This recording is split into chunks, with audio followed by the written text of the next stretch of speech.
You are the change. Fired up? There you go. Fired up?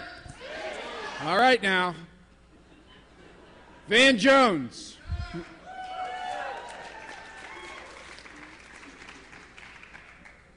Van Jones is a national resource. He is an extraordinary leader. Van graduated from Yale Law School, but he rose above it. He founded the Ella Baker Center on Human Rights. He helped found Color of Change. He was a founding member of the Apollo Alliance, bringing labor and environmentalists together to make the argument about new energy and good jobs. He went on from that to found Green for All, a national organization driving the green jobs debate. He made the argument about as clearly as you can make it, that the new green industrial revolution should include the people who got locked out of the last industrial revolution. He wrote a best-selling book called The Green Collar Economy, was appointed to the Obama White House, and was liberated therefrom. He's now a senior fellow at the Center for American Progress, has an appointment at Princeton where he teaches, and is about to emerge once more as a central leader of the progressive movement that is transforming America. We are greatly privileged to introduce Van Jones.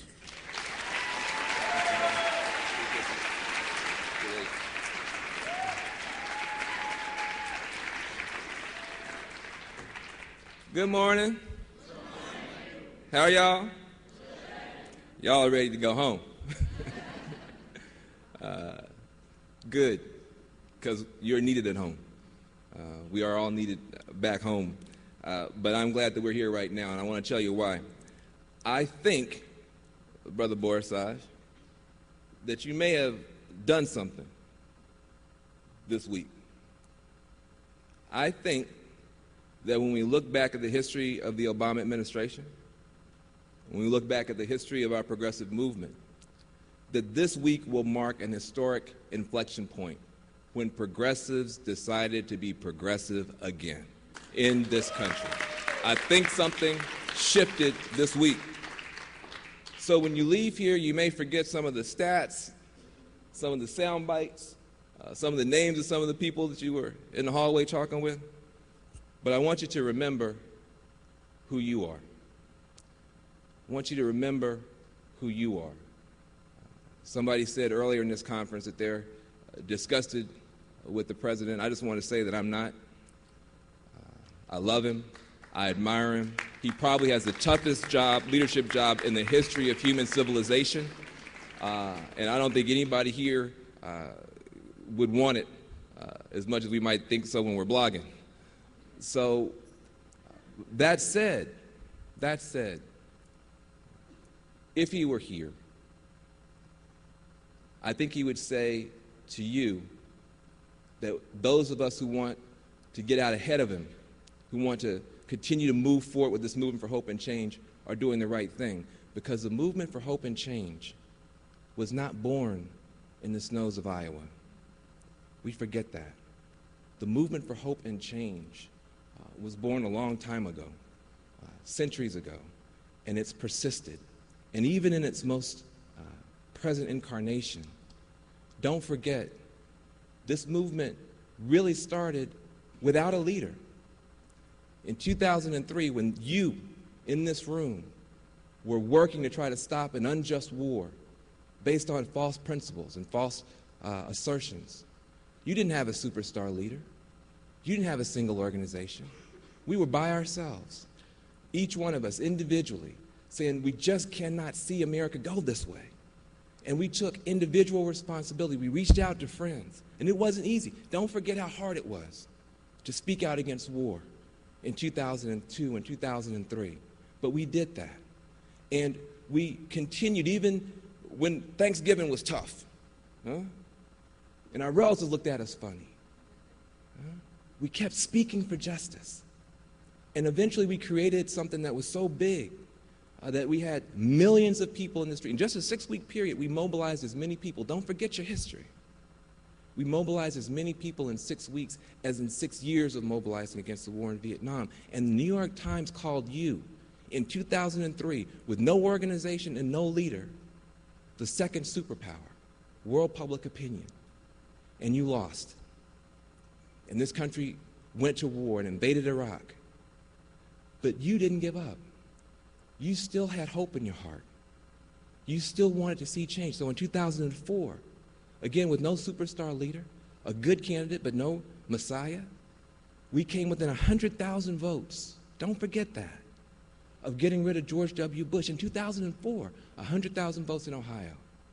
This movement almost made history then.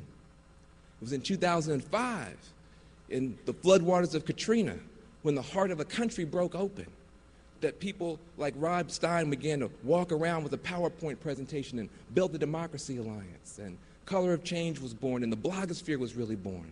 We didn't even have YouTube in 2005. By 2006, with Al Gore's movie and with all the tough work and the construction of the blogosphere, we were able, against all odds, to take the House and the Congress and the Senate back with no Messiah, just with hope and change in our hearts and with each other, holding on to each other. And it was because of that success, your success, that a junior senator who was naive enough to believe in his country said, there's something out there in America that's moving. And it's bigger than the Democratic Party. It's bigger than the Clinton brand. It's bigger than the McCain brand. It's bigger than the Republican Party. It's America starring again and rising again. And I want to go out there and help it. And I'm going to run. I don't care what anybody says. I'm going to run for president to help this movement. And it was that decision on his part that helped to build, to bend history in a new direction. But be very clear, as inspiring as he is, you inspired him first. You inspired him first. That's the power that you have. And so now we go into this new phase, sisters and brothers, this new challenge, this little movement that you built with your own hands and your own hearts that was on the margins just a few years ago is now trying to govern. Now you're trying to govern. And when a movement aspires to govern, it has to become more sophisticated and more energized, not more simplistic and more complacent. Now, the opportunity is to recognize that a governing movement is three things. It's top down. You handled that. You got the White House, the Senate, and the House. You handled the top down. But it's also bottom up and inside out. Top down, bottom up, and inside out. So now your challenge as you leave here, our challenge, is to take care of that bottom up part and that inside out part, the heart part.